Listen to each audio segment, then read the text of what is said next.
Assalamualaikum warahmatullahi wabarakatuh. Kami dari kelompok 11 yang beranggotakan Lili Carmila, Winel Dwi Satrini, Andri Rosaldin, dan Farid Muhammad. Pada kesempatan kali ini, kami akan membahas tentang implementasi sistem berkas. Dalam implementasi sistem berkas ini, terdapat beberapa kinerja organisasi berkas, di antaranya analisis kinerja berkas pada organisasi berkas sekuensial, analisis kinerja berkas pada organisasi berkas relatif, dan analisis kinerja berkas pada organisasi berkas indeks sekuensial. Untuk lebih jelasnya, ketiga kinerja organisasi berkas tersebut akan dijelaskan oleh teman saya. Kepadanya dipersilahkan. Baik, di sini saya akan menjelaskan tentang organisasi berkas sekuensial.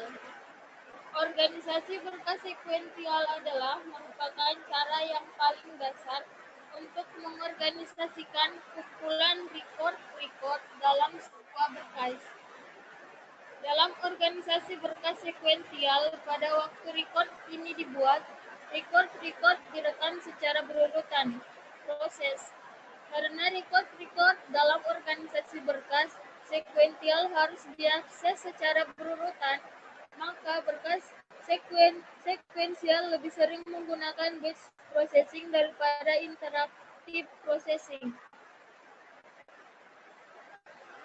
Keuntungan dari sequential file merupakan organisasi file yang sederhana, jarak setiap aplikasi yang tersimpan sangat jelas, metode penyimpanan dalam memori sangat sederhana sehingga efisien untuk menyimpan record yang besar, sangat murah untuk digunakan sebab medianya cukup menggunakan magnetic tape. Kerugian dari sequential file. Seandainya diperlukan perubahan data, maka seluruh record yang tersimpan dalam master file harus semuanya diproses. Data yang tersimpan harus sudah urut.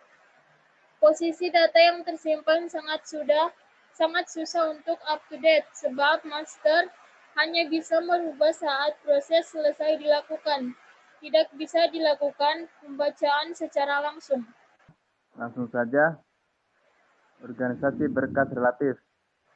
Suatu cara yang efektif dalam mengorganisasi kumpulan rekor yang membutuhkan akses sebuah rekor dengan cepat adalah organisasi berkas relatif. Dalam berkas relatif ada hubungan antara key yang dipakai untuk mengidentifikasi rekor dengan lokasi rekor dalam penyimpanan sekunder. Urutan rekor secara logika tidak ada hubungannya dengan urutan secara fisik, karena rekor sendiri tidak perlu tersortir secara fisik menurut nilai key. Lanjut. Karena kemampuan mengakses rekor tertentu secara cepat, maka organisasi berkas relatif paling sering digunakan dalam proses interaktif. Adapun kemampuan dari organisasi berkas relatif ada dua, bisa mengakses rekor secara langsung.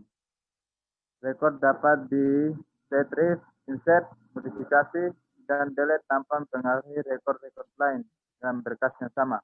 Organisasi berkas indeks sekuensial adalah berkas atau file yang disusun sedemikian rupa sehingga dapat diakses secara sekuensial atau berurutan maupun secara direct atau langsung atau kombinasi keduanya.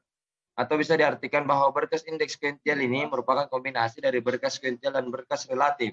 Organisasi berkas ini mirip dengan organisasi berkas sekuensial di mana setiap rekaman disusun secara berurutan di dalam file. Hanya saja ada tambahan indeks yang digunakan untuk mencatat posisi atau alamat dari suatu rekaman di dalam file. Tahapan dalam organisasi berkas secara sekuensial. Yang pertama, pengumpulan data. Proses di mana data yang ada dikumpulkan secara berurut berdasarkan klasifikasi yang membedakannya. Yang kedua, pemasukan data atau input data. Pada tahap ini, data-data yang telah dibedakan dan dikumpulkan tersebut akan secara permanen dimasukkan atau diinput ke dalam suatu device penyimpanan. Ketiga, pengeditan data. Tahap selanjutnya yang dilakukan dalam proses secara sekuensial adalah pengeditan data. Tahap keempat, penyortiran data yang telah diedit. Tahap terakhir dalam tahap sekuensial ini adalah penyortiran. Setelah user melakukan pengeditan pada data-data yang ada, maka selanjutnya data yang telah diedit tersebut akan disortir.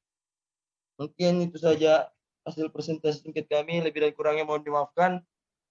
Wabillahi taufiq wal hidayah. Wassalamualaikum.